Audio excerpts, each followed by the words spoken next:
السلام علیکم ورحمۃ اللہ وبرکاتہ۔ کیا حال ہے ناظرین؟ انشاءاللہ امید آپ سب خیریت سے ہوں گے۔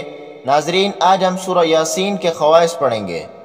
اعوذ باللہ من الشیطان الرجیم، بسم اللہ الرحمن الرحیم۔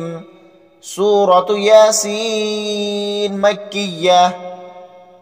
ترجمہ: سورۃ یاسین یہ سورت مکی ہے اور اس میں 83 آیاتیں اور 5 رکوع ہیں۔ اس کی اب ناظرین آپ کو فضیلت بتائیں گے، توجہ کریں۔ اس سورت کے حدیث میں بہت کچھ فضیلت آئی ہے کہ جو شخص اس کو ایک مرتبہ پڑھ لے گا تو گویا اس نے 4 قرآن شریف ختم کیے۔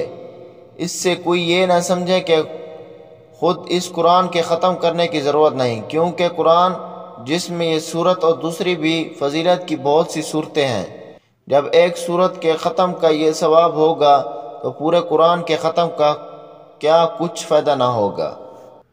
علاوہ ازیں قرآن پاک کی تلاوت سے تقرب اللہ، جو کہ ایک بے بہا شے ہے، حاصل ہوتا ہے، اور اس سورت کو جو شخص ہر صبح ایک بار پڑھ لے تو تمام دن اس کا خیر و فلاح سے گزرے گا۔ ٹھیک ہے ناظرین، اب میں آپ لوگوں سے اجازت چاہتا ہوں، دعا میں یاد رکھیں۔ انشاءاللہ ملتے ہیں دوبارہ نئے وظیفے کے ساتھ۔ السلام علیکم ورحمۃ اللہ وبرکاتہ۔